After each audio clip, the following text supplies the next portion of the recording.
পুরনো বছরকে বিদায় জানিয়ে নতুন বছরকে বরণ করে নিলাম। আসসালামু আলাইকুম everyone, welcome back to my channel. দেশ এবং দেশের বাইরে থেকে যারা আমার এই ভিডিওটি দেখছেন, আশা করছি আপনারা অনেক ভালো আছেন। আমিও আলহামদুলিল্লাহ অনেক ভালো আছি। আমি ছোট মেয়েকে মাদ্রাসায় দিয়ে আসার পথে এই জায়গাটায় এসেছি। এটা আমার বাসার পাশেই।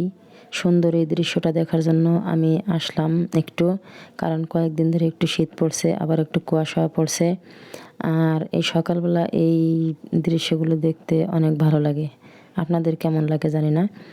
আমি এই বাউন্ডারির ভিতরে একটু হাঁটতেছিলাম, এই যে কুয়াশায় আমার পায়ের জুতা ভিজে যাচ্ছিল।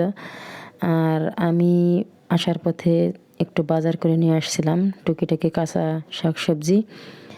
আর আমি এখন বাসায় চলে যাচ্ছি, তার কারণ বাসায় অনেক কাজ আছে। কিনে এনেছি পালং শাক, ধনিয়ার পাতা, কাঁচামরিচ, আলু, পেঁয়াজ, বেগুন আর হলো একটু লাল শাক। এগুলো আমি সুন্দর করে গুছিয়ে নিব। গুছানো হয়ে গেলে আবার রান্নাঘরে চলে যাব রান্না করার জন্য। দুপুরে আজ মেয়ের বাবার অফিসে খাবারের ব্যবস্থা হয়েছে, বাসায় নিয়ে আসবে, ওইগুলি আমরা দুপুরে খাবো। আজকে আমরা সবাই সকালবেলা ভাজি দিয়ে ডিম দিয়ে রুটি নাস্তা করেছিলাম। আর দুপুরে তো ওগুলোই খাবো। আর রাতের জন্য রান্না করব খাসির মাংস আর চিতই পিঠা বানাবো। এগুলো আমরা রাত্রে খাবো। আমি চুলায় কড়াইতে তেল দিয়ে দিয়েছি, তেলের ভিতরে পেঁয়াজ দিয়ে দিয়েছি।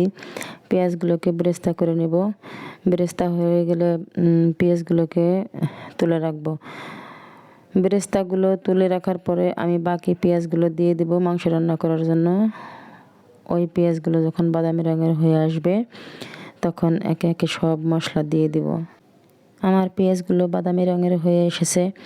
এখন আমি একে একে সব মশলা দিয়ে দেব, যেমন আদা বাটা, রসুন বাটা, হলুদ গুঁড়ো, মরিচ গুঁড়ো, ধনিয়ার গুঁড়ো, গরম মশলা, তেজপাতা, সবগুলো দিয়ে ভালোভাবে নাড়াচাড়া করে একটু পানি দিয়ে মশলাটাকে সুন্দর করে কষিয়ে নেব।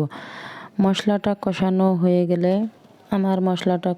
হয়ে গেলে যখন মশলায় তেল উঠে আসবে, তখন আমি মাংসগুলো দিয়ে দিব।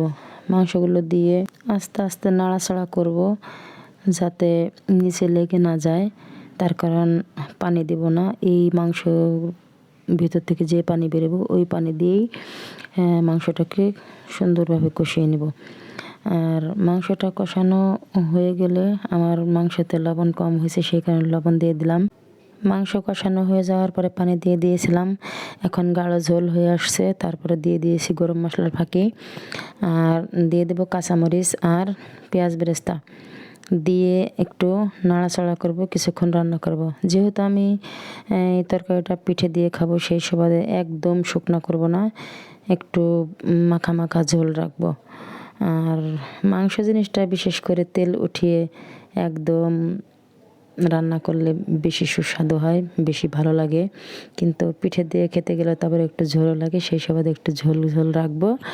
আমার মাংসটা রান্না রেডি হয়ে গেছে। এখন আমি চলে যাব পিঠা বানাতে। অফ ক্যামেরায় আমি পিঠার গোলা ব্লেন্ডার করে নিয়েছিলাম। এখন আমি আমার পিঠার সাজটা চুলায় দিয়ে পিঠা বানাইতেছি।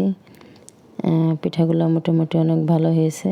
বিশেষ করে বড় মেয়ে, ছোট মেয়ে, আমরা সবাই পিঠা অনেক পছন্দ করি। কিন্তু পছন্দ করলে কি হবে, শহরে তার ওইভাবে পিঠা বানায় খাওয়া যায় না দেশের মতো। তারপরেও চেষ্টা করি দুধের স্বাদ ঘোলে মেটানোর জন্য। আমার পিঠাগুলো মাশাল্লাহ অনেক সুন্দরই হয়েছে। রান্না বাড়া কমপ্লিট করে আবার মেয়েকে নিয়ে ডাক্তারের কাছে যাইতে হবে। ছোট মেয়ের দাঁত ব্যথা বলতেছে, ওকে নিয়ে দাঁতের ডাক্তারের কাছে যাব। এই যে ডাক্তারের কাছে চলে এসেছি, অপেক্ষা করতেছি ডাক্তার দেখানোর জন্য। আমার ভিডিওগুলো যদি আপনাদের কাছে একটু ভালো লাগে থাকে, তাহলে অবশ্যই আমার চ্যানেলটি সাবস্ক্রাইব করবেন, লাইক কমেন্ট শেয়ার করবেন, আমার জন্য দোয়া করবেন। আপনারা সবাই ভালো থাকবেন। আল্লাহ হাফেজ।